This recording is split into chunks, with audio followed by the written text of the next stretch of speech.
Мэдээлэл авлага үйлчилгээний салбарт өөрийн гэсэн нэрийн хуудсыг бий болгож, салбартаа олон шинэ үйлчилгээг нэвтрүүлсэн 1919 авлагын 15 жилийн 2020 онд тохиож байна.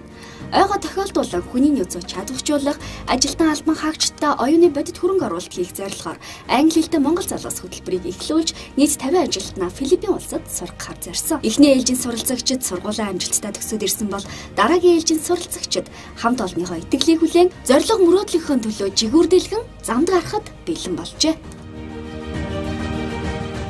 За Филиппин улсыг зориод 6 сарын хугацаанд өөрийнхөө англи хэлний мэдлэгийн чадварыг дээшлүүлээ. За дээрэс нь компани төлөөлж ажиллахаар өнөөдөр ингээд батламж талархлаа хүлээгээд аваад байна. Тэгээ маш их баяртай байна. За 2020 оны бол хамгийн анхны хүнээр ингээд сонгогдоод явж байгаадаа баяртай байна.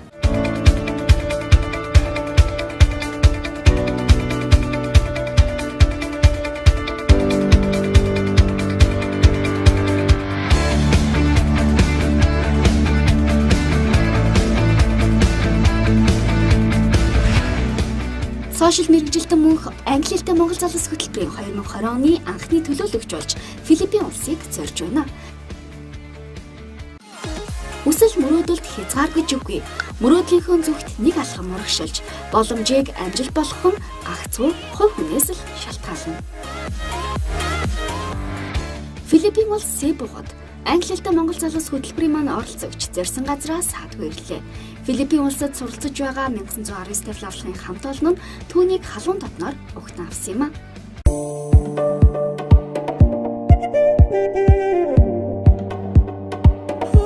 Рестав хамт олон бол удирдлагуудаас жижигхэн бэлэг өгсөн байгаа. Тэгээ 3 дахь удаагийн хэрэглэн.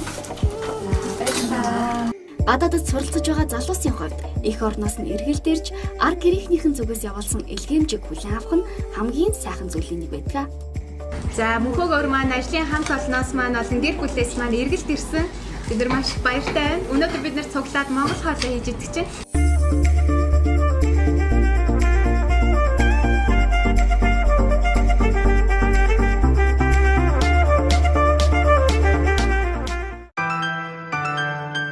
Шинэ 7 хоног эхэллээ. 1919 авлагын ажилтан мөнхийн хувьд Филиппинд суралцах эхний өдөр.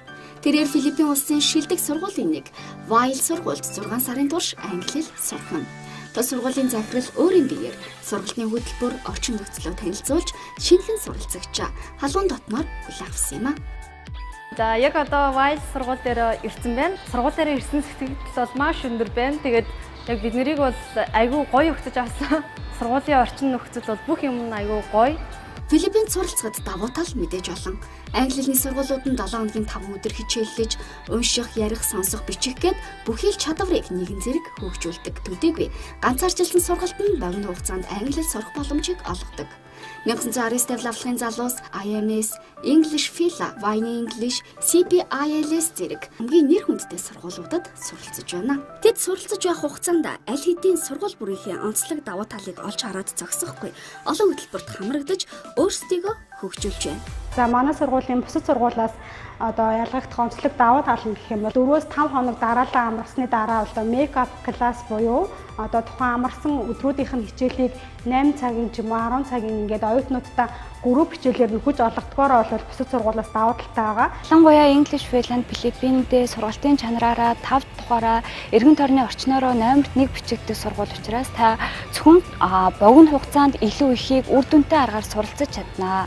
IMS Academy IELTS болон TOEIC-ийн ангийн оюутнуудаа 3 сараас дээш хугацаанд суралцсан тохиолдолд шалгалтын төлбөрийг дааж үнэгүй шалгалтыг өгүүлдэг байгаа. Сургуулийн байгууллагад 18 жил болж байгаа ба мэргэжлийн өндөр ур чадвартай багшийн хичээлээ оролцсон. Хичээлүүдийн курсын маань хувь IELTS, TOEFL, TOEIC болон ярих, бичих, сонсох гэх мэтчлийн ур чадварт чиглэсэн хөтөлбөрүүд дээрээ бусад сургуулиудаас ялгаатай. IMS Academy-ийн хувьд энэ багш нараас гадна Англи, Америк, Австрали багш нар хичээл заадгаар онцлогтой. Hello everyone, good afternoon. Today I'm talking about Mongolia, and let's start. Example, Russian here and China and beside in Mongolia. Хилийн чандад сурна гэдэг их орноо төлөөлж байгаа хэрэг. Залуус маань байгууллага төлөөлөхөөс гадна Монгол улсаас сурталчлах арга хэмжээнүүдэд ч идэвхтэй оролцдог. Энэ удаа лавлах үйлчилгээний төвийн ажилтан Номын Эрдэнэ групп ангийнхандаа Монгол улсынхаа тухай танилцуулж их орноо багахан ч гэсэн сурталчилсан юм. Анх ихэд миний англи хэлний төвшин маань IELTS 2 оноотой байсан бол за 6 сар сарны дараагаар англи хэлний 6 төвшөнтэй авсан байгаа. За үүнээс цаашлаад би IELTS-ийнхаа оноогоо 8 хүртэл ахиулах хүсэлтэй байгаа учраас энэний төлөө сайн хичээх болно. Филиппин улсад англи хэл сурна гэдэг бол хямд зардалтайгаас гадна эргэн тойрны бүхий л зүйлсээс суралцаж англи хэлний төвшнгөө хэдэн шат ахиулах боломжтой байдаг учраас хөтөлбөрийн залуус маань энэ боломжийг алдахгүйг хичээсэй. How much caramel coffee jelly? Caramel coffee jelly?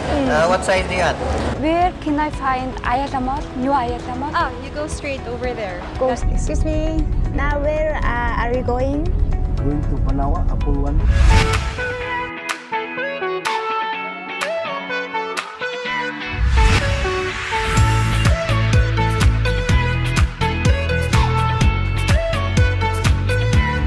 Яг удирдлагын зүгээс болохоор маш тийм зоримог шийдвэр гаргасан гэж миний хувьд бодож байгаа. За 1919 онд олох манай ажилчдынхаа одоо мэдлэг боловсролт нөгөөдтэй хөрөнгө оруулалт хийгээ. 6 сарын турш ингээ өөр өсөд ирсэн ингээ суралцж байгаадаа маш их баяртай байна. Тэгээ ялангуяа бүр оюуны хөрөнгө оруулалт гэдэг бол өөрөө бүр хамгийн үн цэнтэй хөрөнгө оруулалт шүү дээ. Тэнгүүд байгууллагаас ийм олон ажилчдаа ийм их үн цэнийг олгож байгаа айгүй ховор байгууллага, ховор хүмүүстэй тэгээд айгүй ийм үн цэнтэй байгууллагад ороод тэгээд тэднийхээ нэг болоод ингээд үнэтэй хөрөнгө оруулалтыг өөртөө хийж чадаа маш их баяртай байдаг.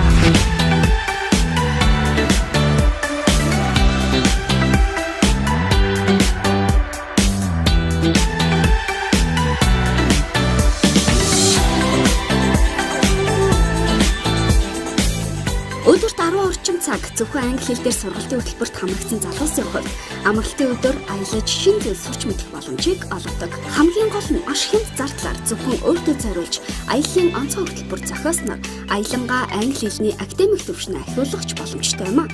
Энэ удаа шинэхэн сурагчдаа зориулж хөтөлбөрийн залуус аяллаа тусгай хөтөлбөр гаргахаар амралтын өдөр цаг товлон уулзжээ.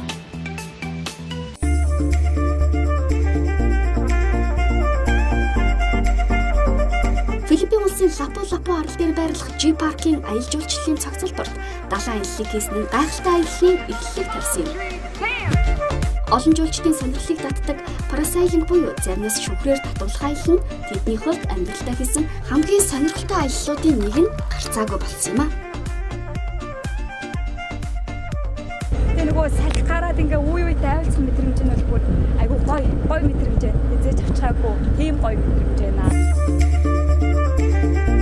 Усны мотоцикл эмэгтэйчүүдийн хувьд эрсдэлтэй спортын нэг байсан ч тэд аяллаа илүү сонирхолтой хөгжилтэй болгохын тулд өмнө хийж байгаагүй олон зүйлийг туршиж үзсэн юм. Мэдрэмж бол амар гоё байсан. Яа гэвэл өмнөний мэдрэмж өрдөөс авч байгаагүй. Одоо ч мотоциклаа залаад нэг дрифт иргэн гэдэг чинь усны дотор бүр дрифт ирсэн.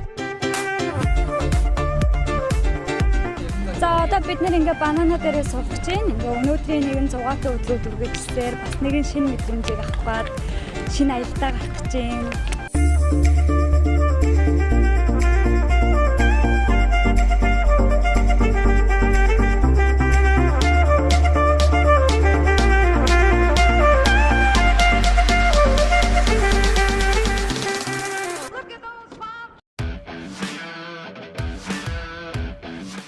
Аялал үргэлжилсээр хизээч хийж байгаагүй экстрем аяллыг Филиппинд хийх боломжтой. Papa Kids аялал жуулчлалын цогцлборын Adventure Side-д экстрем аялал хийсэн нь мөн л хизээч мартагтааргүй аялал болж чадсан юм.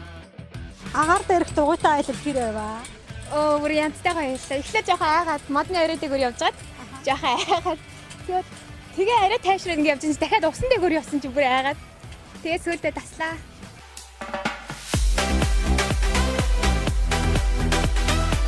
Кавасан хүрхрээ бол Филиппиний нэрийн хуудас. Байгалийн үзэсгэлэн бүрдсэн аялал жуулчлалын гол төв, жуулчдын заавал үзэх ёстой газрын нэг. Аюулгүй байдлаа хангаж, хүрхрээнээс үсэрч, айцаа даван туулах боломжийг энэ л газар олгоно. Тэр 5 м дээрээс үсрээд буугаад ирлээ. Жохоо айцтай байсан гэхдээ амар гоё байлаа. Cool. халаацны дараа усан бүр ингээ гүн ороод амар гоё филингтэй та. Та нар бүгдээрээ энд ирж үсрээрээ гэж хэлмээр байна. Филиппинд англи хэл сурахаар ирсэн бол дан ганц сурч аялахаас гадна олон төрлийн ивент арга хэмжээнд оролцож өөрийгөө тал бүрээр хөгжүүлэх боломжтой. Залуус маань суралцж байгаа хугацаанд олон хөтөлбөрт хамрагджээ. Хүний нөөцийн хөгжил, байгууллагын хөгжлийн толин байдаг. Англи хэлтэй Монгол залуус хөтөлбөрийн оролцогчид Филиппин улсын олон улсын колл центрийн үйл ажиллагаатай танилцсан байна.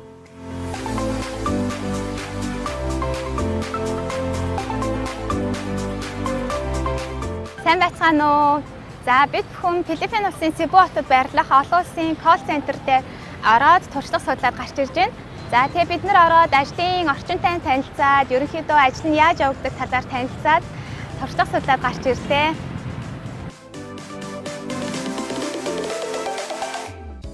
1919 тавь авлахын англи хэлтэй Монгол залуус хөтөлбөрийн 2 дугаар ээлжийн залуус сургуультай амжилттай суралцж байна. Тэд тун удахгүй мэдсэн сурсан зүйлээ ажлын талбарт гаргаж шинэ үйлчилгээг хэрэглэгчтэй хүргэж ажиллах болно. 15 жилийн хүрээнд хэрэгжүүлж буй англи хэлтэй Монгол залуус хөтөлбөр үргэлжилсэн.